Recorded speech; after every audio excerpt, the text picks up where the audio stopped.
Hmm.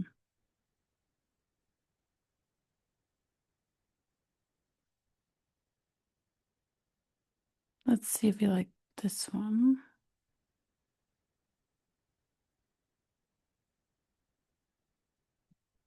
Yes.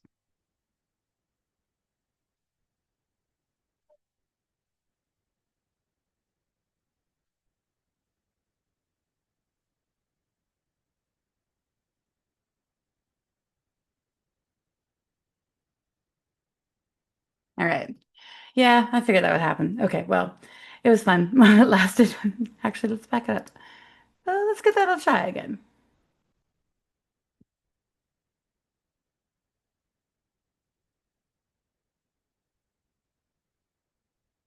That one doesn't like to. This one likes to. There we go. Woo!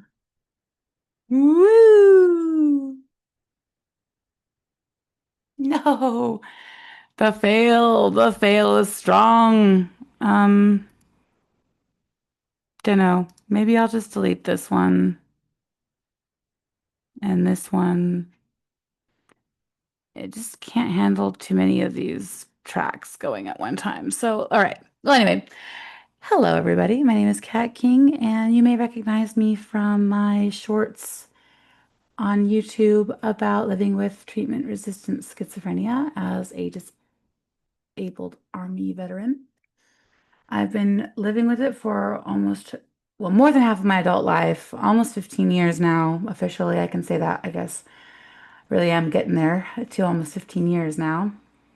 I was diagnosed shortly after leaving the military, and I can safely say I probably had it earlier, or at least the prodromal signs were probably there much earlier on, but definitely were ignored because, well, I was busy trying to figure out what the fuck I was going to do with my life since I didn't have any money for college, and the army was the only way for me to like get to where I wanted to be in life based on my upbringing. I was raised in a Christian household, homeschooled, and my parents were married. I had an older sister. And so today's episode, this is a good segue actually into today's episode of Mad, Mad, Mad, which is my podcast about my books and my stories that are all about schizophrenic protagonists or people who hear voices or see things other people don't and have some either schizoaffective disorder or schizophrenia. And I myself I started with schizophrenia as a disorder, as the initial diagnosis, and then later on it was changed to schizoaffective by another psychiatrist. And I've been through a dozen psychiatrists now. So I currently had the most recent psychiatrist I had has left it basically at treatment resistant schizophrenia. And I also have ADHD, which you can imagine. I actually had ADHD prior, basically my whole life, but it was never diagnosed or never really assessed because back in the 90s, I'm 35. I was born in 1990. And back in my day, they just thought ADD was a boys' thing. They didn't even look at girls and say, "Oh, let's assess them." It was really just a boys' thing, and it was like Adderall, Ritalin, those are your choices. But I was never diagnosed with ADD or ADHD as a child. I was diagnosed 4 years ago by my second to last psychiatrist and by my actually third, fourth. I've been through so many. I've really lost track. But anyway, so Mad, Mad, Mad is all about just people seeing the real lived experiences of a person with treatment-resistant schizophrenia, complex PTSD, the military experience, just my life, but through fictional vehicle narratives, that are, even though they are fictional, they are rooted in scientific concepts, grounded like research. Glass Stars, this episode today is about this transhumanist saga, this trilogy of books, actually. And I have the first two here. I'll show you the first cover. This is the paperback cover, the paperback edition that's on Amazon now for Glass Stars. As you can see, there are several different similar looking individuals on the front cover. They have sort of an androgynous look. I don't know actually if you can actually see that very well at all. I may have to turn off my background for a second. Oh, I disappeared. Okay, and I'm back. And it hates it. And it loves it. Oh, and we're back. Okay. Well, anyway, it's meant to be a little bit mysterious and intriguing. So really, if you want to see it, you should go to the Amazon website for it. Check out my link tree. Just link tree at Cat King here. And you can see in the middle is like this large shard glass shard monument thing, and then there's like a galaxy swirling behind it with the title, and then my name at the bottom. It's there, but it's not like huge. Okay, so I'm going to read the back cover, and then we'll get into the whole lore of this. And I may have to divide this up into two different part episodes because I only have the free version of Zoom right now. Boo. I only just got Wi-Fi back thanks to my fiance, Chandra. Amazing. She was able to find us some Wi-Fi at a way cheaper than we were getting it before. It was so expensive I had to cut it off when we were using our phones, which then of course we maxed out because I've been using YouTube too. I've been uploading all my shorts to YouTube, and that of course it takes a lot of data, and I was way over the limit. And I have Consumer Cellular, which is the old people Wi-Fi data cell phone company. So yeah, I was paying a lot, but I wasn't getting enough. And now, fortunately, we have enough Wi-Fi where I can actually do the long form stuff again, which is why you see me now doing a full length episode of Mad Mad Mad again, which you haven't seen in a while because I was not able to get onto Zoom without doing it on mobile. And I just didn't want to do these episodes of Mad Mad Mad about my books. Like, this is long form, it's a deeper dive. It's about like what this is about, how it started for me, what inspires the whole story. It's I probably everybody will tell you if you ask me, then I would say it's like my magnum opus. It's like the thing I would want to be remembered for.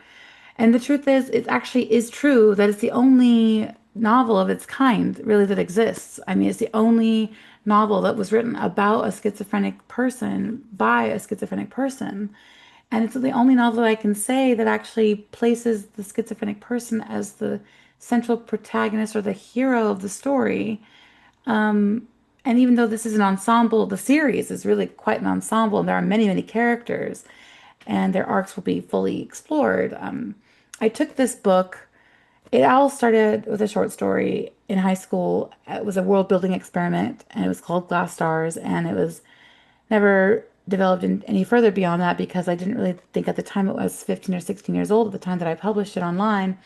I didn't think that I had enough life experience to really like give it more depth and like it I wanted to build something meaningful, something like Gene Roddenberry or Isaac Asimov, because Nightfall by Isaac Asimov is actually my favorite science fiction novel.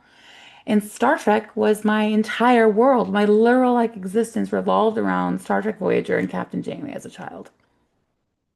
So I wanted to create my own Star Trek, but of course it could never be Star Trek.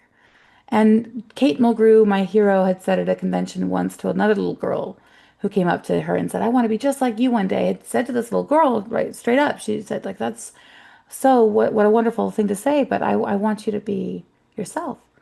And so what would that look like for me? What would science fiction look like if it had my name on it? I wasn't quite sure yet. And then I went and joined the army at 17 and left home at 18, 19 years old. And went through things that no 18 or 19-year-old should ever have to endure. Under the misguided belief that I was engaging in Star Trek like ideals. Like I believed in justice and I thought that America is a democracy and we're all about freedom and we're all about humanitarianism and everything. And that's what I thought I was getting myself into. So I needed to set aside Glass Stars, the story, and live, and I did. And then it took me many years because I developed schizophrenia. And I already had complex PTSD before I even joined the military. So I really shouldn't have been in the military to begin with because I'd already endured so much trauma. I was just, I didn't know what else to do. And I thought the army would give me a stability and an anchor. And it did in many ways. At the time, it's what I guess I did need at the time. But it changed who I was, it shaped who I am.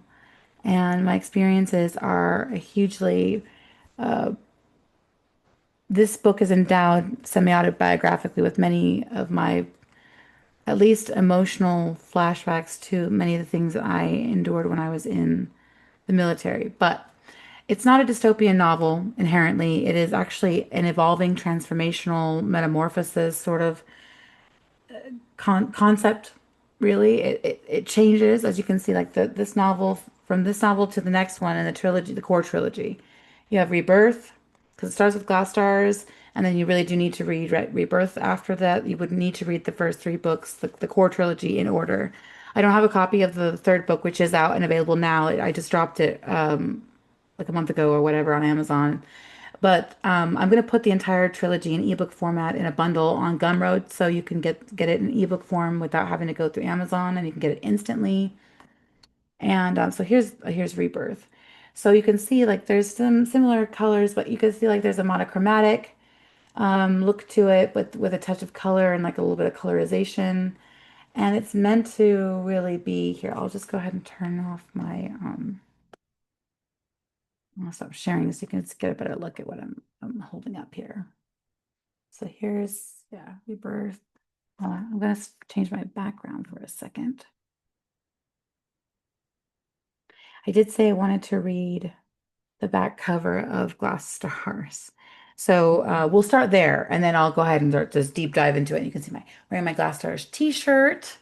If you want one, let me know, and I'll get you one. You know, I'll just hook you up, figure it out. I don't know what the cost will be. I'll just charge the basic cost of the shirt. But yeah, so this was a short story. I adapted into a novel, a novella, then it's like now a novella like trilogy. And now I'm actually expanding it Star Wars style. So there'll be a post Extra P. Extra P is the third novel, which, like I just said, I don't have a copy of it on hand, right, a hard copy right now, but you can get it on Amazon. Now, of course, they're expensive. It adds up. Each of these books is like 15 bucks. You know, I worked really hard my whole life to try to put forth like a fully complete polished product, and now I'm just asking to earn just like any other creator. But I am the only one I know of who's like legitimately out there putting schizophrenic people at the center of their sci-fi and horror stories and books, and then like they're available to you, so why wouldn't you want to check that out, especially if you know the person like who wrote it actually suffered from the illness and has like a lived raw authentic experience to share with you. So here's the back cover, the dramatic reading of Katharyn R. King's Glass Stars. Are we ready? Time now, go. In a fractured future, humanity clings to survival within the Spiral, a sprawling subterranean city built after nuclear devastation. At its heart are Lily Rhodes, inventor of E2, a hyper-realistic Earth simulation, and Psyche, a euphoric afterlife state enabling interstellar travel, her wife and creator of the Spiral, Dr. Eleanor Glass, and the consequences of their enduring impact on humanity's evolution. While these innovations brought hope to many, they left the impoverished deep in despair and decay. Told through the perspective of Sheeran, a sentient AGI who merged the clone of Eleanor, the story explores the moral cost of technological salvation. As rebellion brews, led by the radical, convicted, and dangerously charismatic leaders of United Against Transhumanism, Lily must confront her guilt, question her motivations, and decide whether her creations are humanity's salvation or its downfall. Glass Stars is a tale of progress, identity, and the fragile line between utopia and destruction. Glass Stars, followed by Rebirth, which I don't even want to read because I don't want to spoil anything. You really need to just read Glass Stars first. It leaves you hanging. Then you'll be like, oh, I got Rebirth. Woo! I can pick that right up and go, go, go. And these are like, I have ADHD, friends. I never thought I would see the day that I would be sitting here telling the world that I published books. I have a full-length standalone novel. I just did a whole episode last week about this. The Stars Began to Speak, a full-length standalone novel. I have, do you know how many short stories I never even finished? I have struggled. In fact, one of the voices that I hear, you know, like the schizophrenic voices, which I need to explain before I get into any of this, is like Lily Rhodes is essentially sort of like an amalgamation of me, an approximation of me, sort of an avatar. But I mean, she handles things a little bit differently than I do in the story, or I have in my lifetime. But we do share a lot of, you know, in common. But for me, this is about trying to show the world that, like, first of all, I'm a lesbian, I'm schizophrenic, I'm functioning, I'm in the world, I exist, and I want to be included in the future too, you know? So. I want there to be a sci-fi series. So I went in, I went to film school back in 2012 in LA. Went to New York Film Academy back when they were letting people shoot on the back lot. And I shot several different film projects on the Universal Studios back lot. And they don't let them do that anymore because, as you can imagine, it was kind of like we were in the way of like them just making that bank and, renting the back lot out to people who actually could afford to like pay the big bucks to make it worth their while to be there. So these film students who are really just in the way all the time, but I did get to shoot a couple of cool projects back there. I shot on the Desperate Housewives back lot. I shot on the Old Europe lot. I shot at the train station where they shot The Good Place. I've actually been on The Good Place set. I shot a project on the old Europe set where they shot the Pirates of the Caribbean, Curse of the Black Pearl scene with Johnny Depp and Orlando Bloom when they meet for the first time. So yeah, I've been to film school and then I began to experience symptoms that were very similar to things that I recognized from about my uncle, my grandmother's twin brother, who did have schizophrenia and died when I was, fairly young in high school or around there, somewhat, sometime about between high school and in my early 20s. I can't remember. But he had schizophrenia, but nobody really talked about it till after he died, never really put a name to it.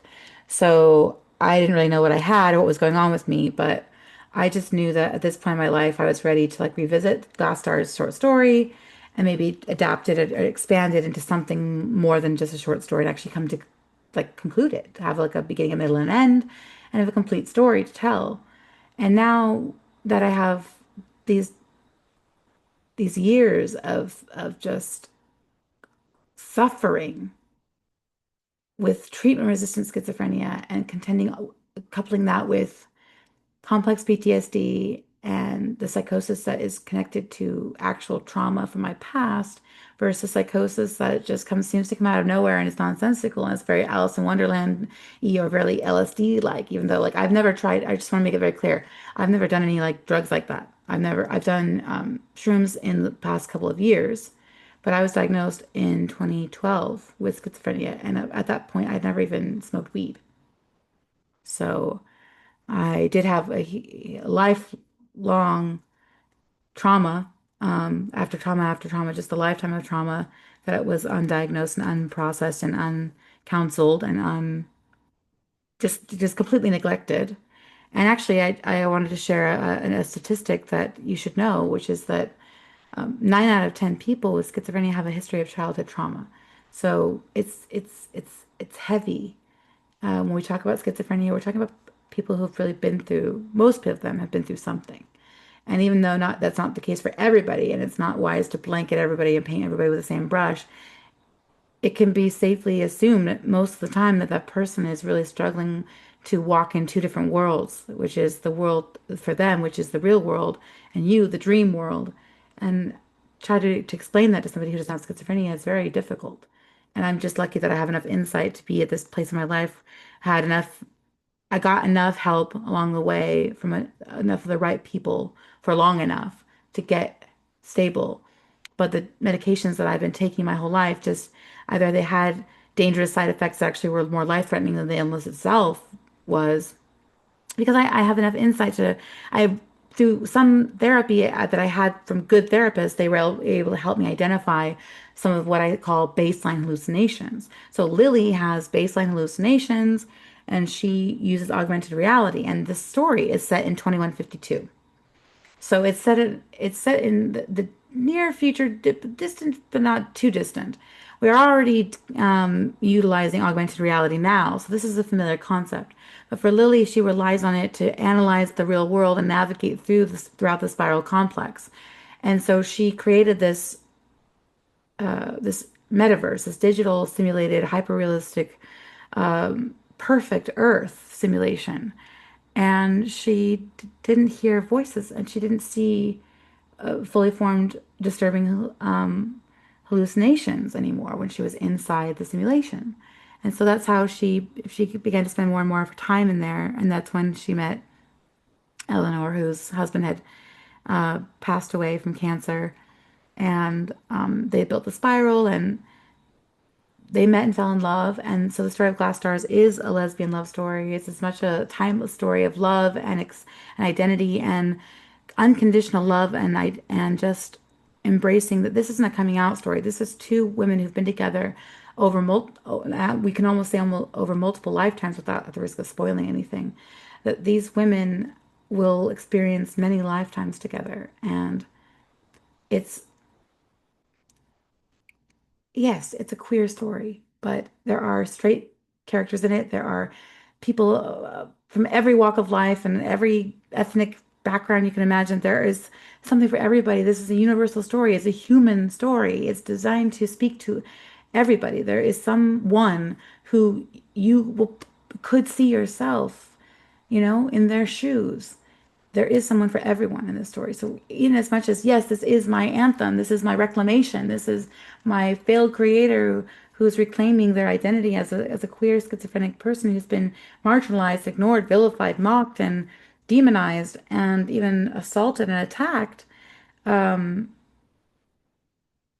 is a place for you, a space for you, and that it begins with glass stars. So I invite you to read the book. All three of the books are available now. It is a trilogy, and glass stars. I was again start with glass stars, and then you move on to rebirth, which I was going to read the back cover, but I'm not going to because I want you to read it. And you can check it out. You can get all three of the books. I'm going to put up the bundle for all three books for extra P, the third book, in the core trilogy. I call it the core trilogy. That is going to be up very soon on Gumroad if you want the trilogy set in ebook. So if you want all three books, the entire trilogy of Glass Stars with Glass Stars, Rebirth, and Extra P, all for $15. I think we're just gonna put it up for like $12.99 for starters, okay? And that way you'll get all three books in ebook format for like $13. I'll get a little bit of, I think 70% of the cut from Gumroad. I don't remember what I don't remember. It's just pennies, y'all, but it's just something to help get by and get through till we can get real stable financially. I know I'm working now and I'm working full time and things are coming together finally. We're coming, the light is at the end of the tunnel. We're almost there.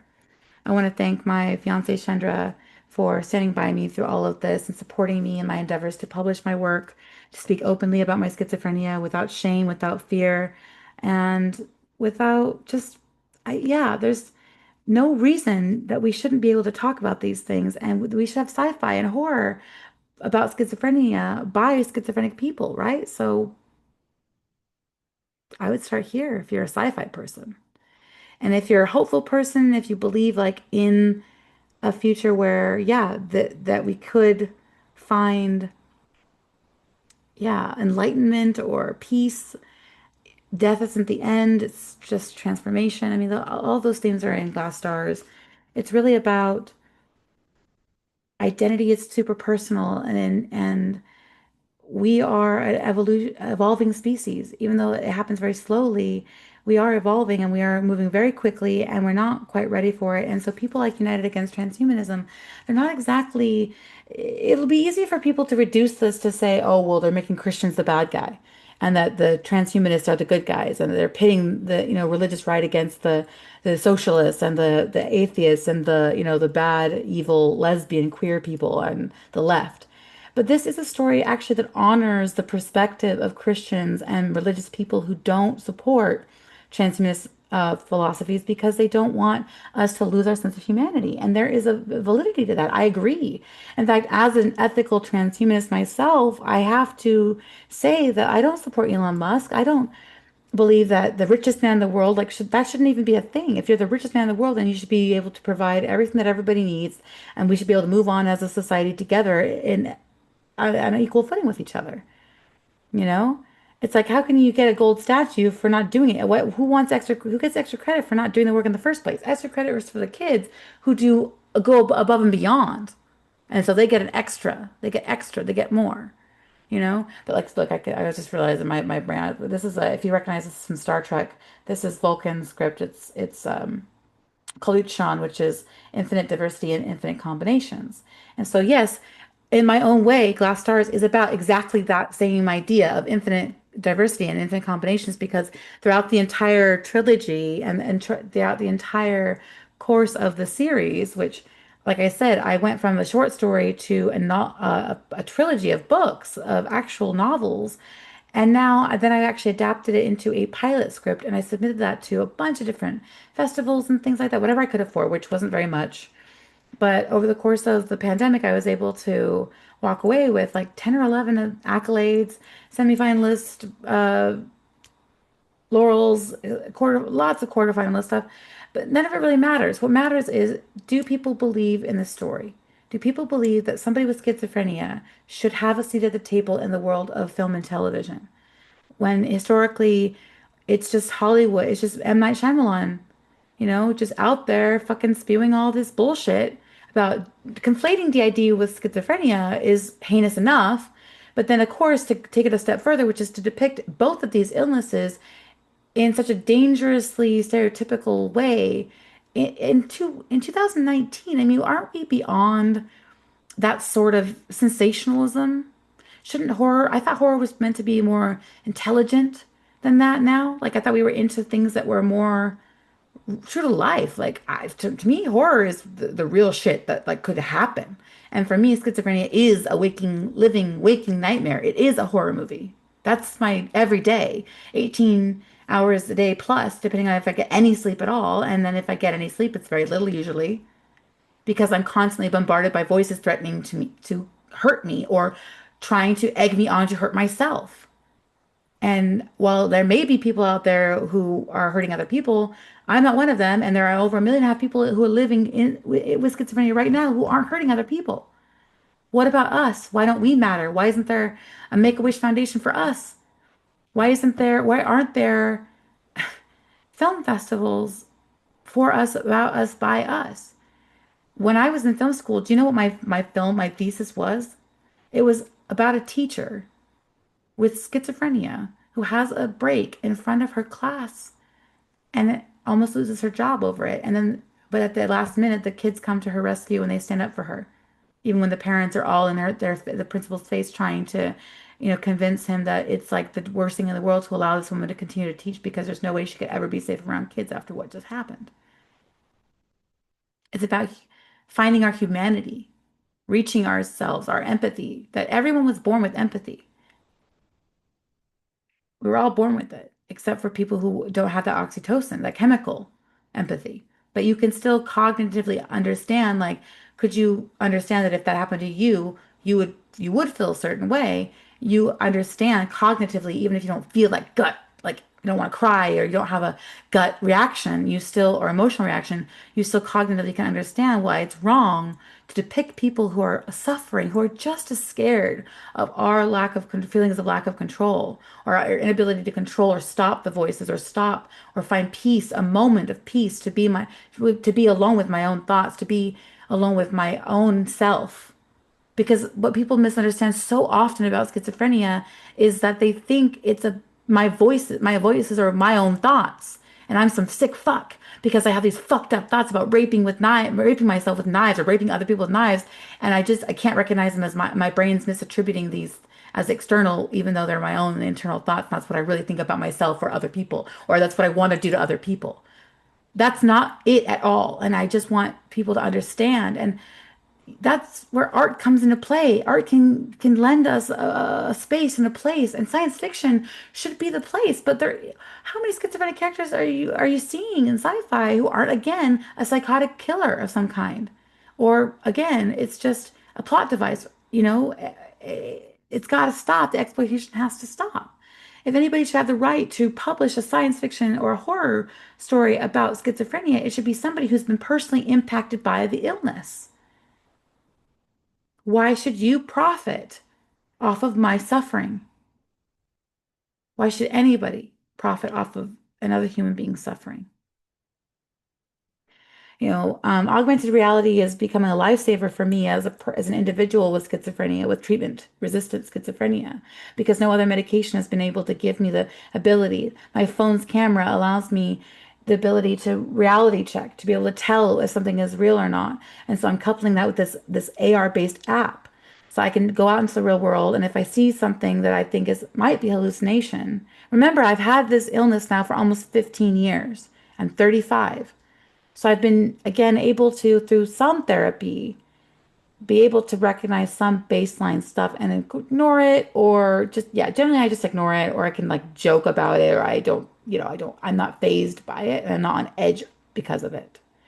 But every once in a while, I am triggered to a fight or flight response. I am a fighter, not a flyer, and I fight. So if my formed hallucinations jump out at me, trying to scare me or intimidate me, threatening me, I might lash back out. But it hasn't happened in a long time because I'm pretty much used to it. And like I said, after 15 years of threatening to do this to me, he hasn't done it yet. And so I've sort of just been able to logic my way out of it, like very much Vulcan, like Tuvok or like Spock from Star Trek, been able to use logic to like ground myself. So I created an app called Perceptor or Percept AR, and I am trying to marry that with this transmedia franchise. So I'm created a live table reading event with the award-winning, multi-award-winning pilot script with a talented, diverse cast, female-led creative team, primarily predominantly female-led. We have a diverse, multi-ethnic, talented cast waiting in the wings to read for you the pilot script of Glass Stars. There are 6 episodes planned for a pilot season, 5 whole seasons planned for Glass Stars altogether as an independent streaming series. I'd like to sell it to Reverie, which is the only and leading, world's leading and only real LGBTQIA streaming platform out there. That's Revry. And I'd love to sell the finished product out there. So we already have a good rapport. I have a good relationship with Reveries leadership. They said we don't finance productions, but we do distribute. So when you have a finished product, we'll be happy to to discuss it then. So come bring it on over, and we'll meet you where you are when we are at that bridge. We will cross it then.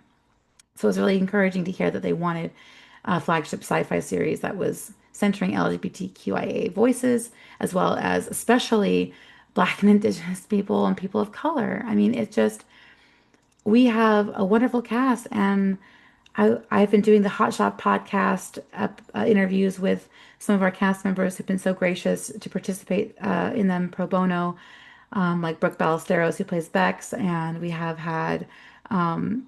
also had Ashley Johnson, who plays Naomi Strayer. So it's really been incredible to like really bring these characters into like the real world through the arts. And that being said, like my thoughts on AI, yes, Glass Stars is told from the perspective of a sentient artificial intelligence. It's a biosynthetic clone of Eleanor Glass named Sharon. And Sharon is an homage to Sharon 501 from my favorite Asimov novel and story, Nightfall. There are homages along the way here and there. I think you could see that there are definitely some homages here and there to some of the other, sci-fi out there. You might get some Battlestar Galactica vibes off of this story as well, but I do think it stands alone on its own as truly unique, and it is a transhumanist saga. It is by an ethical transhumanist for transhumanists. It is rooted in real science. We talk about the holographic principle, holographic theory, simulations, black holes, galactic convergence. It was really inspired by the idea that the Milky Way will collide with Andromeda, and what will happen to all the life in the systems that inhabit these galaxies. And then there's just more scientific, like golden, like Easter eggs along the way. So I love Glass Stars. I think everybody who gives it a chance will come to see what makes it worth investing in, worth funding, worth being a part of. My heroes, my childhood heroes, I have had the chance to be in the same spaces as some of them, work on their behalf, some of them on their podcasts. I used to volunteer for conventions in Vegas for the Star Trek convention, and I've had the opportunity to get to know quite a few people in the Star Trek universe. And I've come to learn and understand that people truly are only human and frail and fallible, and they do fail you and they will let you down. And I even come to feel that maybe it was a mistake to ever really meet my heroes because, in some way or another, all I really wanted was to be able to come alongside them and create something that really featured them, honored them in the way that Star Trek gave them an opportunity to be seen as role models and heroes, but to be able to honor them as artists too, directors and I did approach Kate Mulgrew, and I've approached several different Star Trek actors, and I hadn't heard back from some of them, but I did hear back from Kate's people, and they did pass. But, I'm co-directing Glass Stars because I do think it's important that somebody with schizophrenia has consulting power, and, I don't want to lose that. Even if we change things in the script, I'm open to changes in the script or even the character development. I'm open to the cast and crew having creative, say in, especially the cast. I think that they should have a buy-in. They should have an opportunity to help shape their character development. I'm not too proud to listen to the feedback and the wants and desires of the actors. I was an actor before I was ever a director. And yes, I did The Awakening, and yes, it was about a teacher with schizophrenia, and yes, it screened at Warner Brothers, and yes, there was a standing ovation. But at the end, I was still schizophrenic, and I wasn't even at my screening. I didn't see that standing ovation. I didn't get to be there to witness the impact that my work had on people. And people I meet are telling me that it is wrong for Hollywood and for especially for indie horror to exploit and profit when there are true people who are really suffering. So I want to leave you with this, which is that the only way out is through. I continue to shower even though there's a corpse in my shower. I continue to go to work and work full time and contribute to society. And so Glass Stars is for people with schizophrenia, for those who just are sick and tired of being the villain. I want to see someone with schizophrenia as the fucking hero for once. And if this is the only book that ever is published, at least I'll know that I left something for somebody else like me to find and to hope that there could be something for them someday to help them. And for me, augmented reality is Lily's like way of navigating the real world. It's my way of really learning to navigate the real world. I hope that you'll check out Percept AR. I have a couple of different build kind of like process videos that I've put up on my channel at Cat King here about them.